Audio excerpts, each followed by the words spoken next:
Oi, professora, bom dia. Meu nome é Júlia Lago e o meu grupo é composto por Ana Luísa Vieira, Ana Beatriz Lima, Bruna Ribeiro, Caio Gabriel e Calma Moitinho.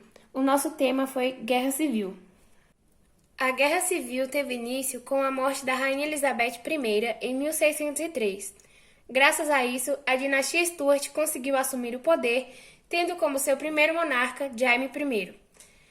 Devido à ganância deste rei e sua afronta diante do parlamento, movida pelo seu desejo de uma autonomia financeira, vários ingleses fugiram para a América do Norte por medo de futuros conflitos. Em 1625, Carlos I se tornou o novo rei da Inglaterra após a morte de seu pai, Jaime I. Carlos I foi obrigado a assinar a Petição de Direitos, um documento que obrigava à convocação do parlamento nos assuntos. Em resposta, Carlos I resolveu reavivar o chip money, uma antiga taxação que impune a cobrança de impostos às regiões portuárias. Depois disso, se iniciou uma crise política entre o rei e o parlamento que foi dissolvido após o rei descumprir a petição e fazer uma invasão militar. Em 1640, o rei convocou novamente o parlamento, graças a conflitos religiosos que estavam tomando conta da Escócia. Nessa volta do parlamento, eles instituíram uma lei para se reunirem sem a presença do rei e que tirava dele todo o poder sobre o exército. Descontente, o rei tentou novamente dissolver o parlamento. As causas da Guerra Civil Inglesa cobriram vários anos. O reinado de Carlos I tinha visto uma deterioração acentuada na relação entre a coroa e o parlamento. Esse colapso pode ter ocorrido já em 1625, quando ficou claro para o parlamento que Carlos permitiria que George Willis, duque de Buckingham, mantivesse sua enorme influência sobre a coroa, apesar da morte de James I. Portanto, houve longo prazo, causas da guerra e causas de curto prazo que realmente desencadearam o conflito. Em 1637, Carlos tentou fazer com que os escoceses orassem da mesma maneira que Laud havia ordenado aos ingleses. Os escoceses não estavam preparados para tolerar e os tumultos eclodiram em Edimburgo e se espalharam pela Escócia. Em 1638, Carlos enviou um exército para a Escócia para acabar com os tumultos. Não conseguiu fazer isso e a força inglesa foi derrotada pela escocesa. Em 1639, Carlos ligou para a Casa de Irlanda Strangford. Thomas Wentworth, conde de Strangford, havia governado a Irlanda com força e ele havia construído um bom exército. Carlos esperava que Thomas pudesse fazer o mesmo por um exército inglês. Em 1640, em abril, Carlos pediu um parlamento para conceder o dinheiro necessário para travar uma guerra na Escócia. O parlamento recusou-se a conceder o dinheiro necessário e citou Laud e Thomas como homens que abusavam da autoridade que lhes fora dada. Carlos demitiu o parlamento depois que ele durou apenas 3 semanas. Em agosto, as forças escocesas atacaram a Inglaterra. Northumberland e Durham foram dominadas e uma força inglesa foi derrotada. Em novembro, Carlos foi forçado a ligar novamente para o parlamento para adquirir o dinheiro necessário para pagar os escoceses para deixar a Inglaterra. Somente o parlamento tinha os meios financeiros para lidar com a situação, e eles e Carlos sabiam disso. Laud e Thomas foram enviados para a Torre de Londres. Em 1641, em Poço, Carlos tentou libertar Thomas da torre, mas falhou. Em 12 de maio, Thomas foi executado depois que ele foi julgado por traição e acusado de planejar usar seu exército irlandês para derrotar o parlamento. Entre junho e agosto, o parlamento começou a desmantelar a maneira como Carlos havia governado a Inglaterra durante 11 anos de tirania. As cortes reais foram encerradas. A mais importante delas é a Corte da Câmara das Estrelas. Em novembro, a Irlanda se rebelou. A relação entre Carlos e o parlamento piorou ainda mais com o embate que eles tiveram sobre se a Igreja da Inglaterra deveria ser o modelo que Carlos desejava ou se, como o parlamento desejava, deveria passar para um modelo puritano com a abolição dos bispos. Em dezembro, ficou claro que o parlamento e Carlos não tinham um ponto em comum. Em 1642, em janeiro, Carlos tentou prender seus 5 críticos mais proeminentes na Câmara dos Comuns. Eles fugiram para Londres antes de Carlos chegar à casa. As tropas da cidade de Londres ficaram do lado do parlamento e, com isso, Carlos não teve escolha a não ser fugir da sua capital. Nos 8 meses seguintes, Carlos tentou obter apoio para sua causa e qualquer tentativa de resolver o problema terminou em fracasso. Em agosto, Carlos elevou seu padrão em Nottingham e declarou guerra ao parlamento. Carlos I dirigiu-se à cidade de Oxford com o intuito de organizar um exército capaz de combater as tropas do parlamento.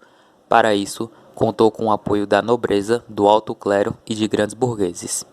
E dessa forma, estabeleceu-se uma guerra civil onde as tropas reais enfrentavam as frentes populares armados pelo parlamento.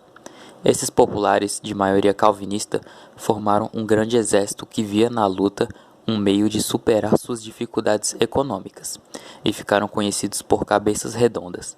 Liderado por Oliver Cromwell, o exército de novo tipo contou com o apoio de artesãos, pequenos burgueses, proletários e camponeses, que se dividiram em 2 facções políticas, os Diggers e os Levelers. Os primeiros defendiam uma reforma agrária espontânea que garantisse o acesso dos camponeses à terra. Já os Levelers buscavam a total igualdade política entre os cidadãos. O parlamento reuniu as tropas lideradas por Robert Devereux, terceiro conde de Essex, com o objetivo de defender a Escócia e impedir o regresso do monarca ao poder. Carlos I escapou de Londres e reuniu suas tropas em agosto em Nottingham. No início do conflito, a Marinha Real Britânica e a maioria das cidades inglesas apoiaram o parlamento. O rei encontrou partidários nas zonas rurais, porém a maior parte do país se encontrava neutra. Cada adversário conseguiu juntar 15 mil homens. O parlamento tinha a vantagem de ter ao seu lado as grandes cidades que abrigavam grandes arsenais, como Londres e Kingston-upon-Hull. A primeira batalha foi a vitória do parlamento em Hull, em julho. Em seguida, a Batalha de Edgehill foi vencida pelos partidários do rei em 23 de outubro de 1642. Derrotado em Turnham Green, Carlos I fugiu para Oxford, sua principal base para o resto da guerra. Em 1643, os monarquistas venceram as batalhas de Edwalton Moor, Lansdowne, Holdway Down e controlaram Yorkshire e Bristol. Entretanto, Oliver Cromwell criou os Ironsides, uma seção de cavalaria marcada pelo fanatismo religioso e pela combatividade, que permitiram a vitória em Gainsborough em julho. Depois da Batalha de Newbury, a qual terminou sem um lado vencedor, as tropas do parlamento venceram em Wessex, em 11 de outubro de 1643, ganhando o controle de Lincoln. Apoiadas pelos escoceses, venceram em York e em Maston Moor. Cromwell, que inventou um modelo de forças armadas com mais profissionalismo, tornou-se um líder militar e político. Em 1645, todas as tropas do parlamento adotaram esse modelo e Thomas Fairfax foi nomeado comandante, assistido por Cromwell. As vitórias de Naseby em 14 de junho e de Landport em 10 de julho destruíram as forças de Carlos I. Fim da guerra. Na Batalha de Naseby, travada em 1645, a vitória das tropas lideradas por Oliver Cromwell forçou Carlos I a se refugiar na Escócia, em 1946. Naquela região, onde sua figura era pouco apreciada, acabou sendo entregue às forças revolucionárias por meio da denúncia do próprio parlamento escocês. Logo em seguida, Carlos I conseguiu fugir das mãos dos revolucionários, possibilitando uma rápida reorganização das tropas antirrevolucionárias.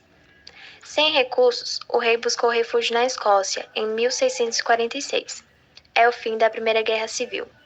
Preso em Rotherby Rose, os militares raptaram o rei, descontentes com as condições de desmobilização ordenadas pelo parlamento. Depois de 3 meses no palácio de Wapiti Court, conseguiu escapar para a ilha de Wight, onde foi preso mais uma vez. Os militares, sempre insatisfeitos com os atrasos dos pagamentos e das condições de vida, marcharam para Londres em agosto de 1647. A Segunda Guerra Civil Inglesa. Apesar de ser um prisioneiro, o rei Carlos I era considerado por si mesmo e pelos seus oponentes, quase até o fim, como necessário para garantir o sucesso de qualquer grupo que pudesse chegar a um acordo com ele. Em 1647, George Joyce, comandante da cavalaria de Thomas Fairfax, capturou o rei para o exército. Depois dos presbiterianos ingleses e escoceses começaram a preparar uma nova guerra civil, desta vez contra a independência. De 1646 a 1648, a brecha entre o exército e o parlamento aumentou dia após dia, até que finalmente o Partido Presbiteriano, combinado com os escoceses e os realistas remanescentes, se sentiu forte o suficiente para começar uma segunda guerra. Depois de várias batalhas e invasões territoriais, o exército dos escoceses estava tão mal provido que assim que a Inglaterra foi invadida, começaram a saquear o campo para ter meios de se sustentar. A cavalaria dos escoceses estava tão fraca para lutar e tinha apenas liderança experiente e rapidez no movimento para capacitá-los a ganhar tempo. Lá, pressionados furiosamente pela retaguarda da cavalaria de Cromwell e se defendendo da frente das milícias, os remanescentes do exército escocês se renderam. Várias tentativas foram feitas para erguer o pavilhão realista em Gales e outros lugares, mas era gota d'água. Em 28 de agosto de 1648, famintos e sem esperança de libertação, os realistas se renderam ao Lord Fairfax. O exército exigiu que o rei fosse levado ao julgamento. Era uma pretensão sem antecedentes para toda a gente que testemunhava as manobras do exército.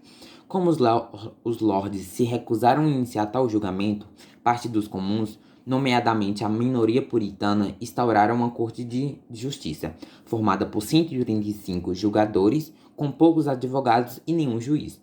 Ao rei, indagando sobre que autoridade ele era levado a julgamento, pois ninguém estava acima dele para julgá-lo, foi respondido que pela autoridade do povo inglês.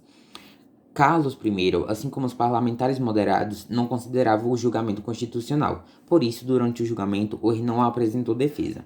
Ao término do julgamento, os juízes declararam Carlos culpado por alta traição, como tirano, traidor, assassino e inimigo público. Ele foi guilhotinado em 30 de janeiro de 1649. Depois da restauração em 1660, os julgadores que ainda não estavam vivos e não estavam vivendo no exílio foram executados ou sentenciados à prisão. Consequências. Estima-se que 15% da população tenha morrido durante a guerra, a maioria de enfermidades e doenças. A Inglaterra se tornou o único país sem monarca. Um governo republicano liderou a Inglaterra e depois todas as ilhas britânicas de 1649 a 1653 e de 1659 a 1660. Entre os dois períodos, Oliver Cromwell consolidou sua ditadura militar. Depois da morte de Cromwell, o seu filho Ricardo tentou governar de modo absoluto, à imagem do seu pai, mas foi deposto por um golpe tramado pelo parlamento. Pouco depois, a monarquia foi restaurada com Carlos II. A Inglaterra transformou-se em uma monarquia parlamentar.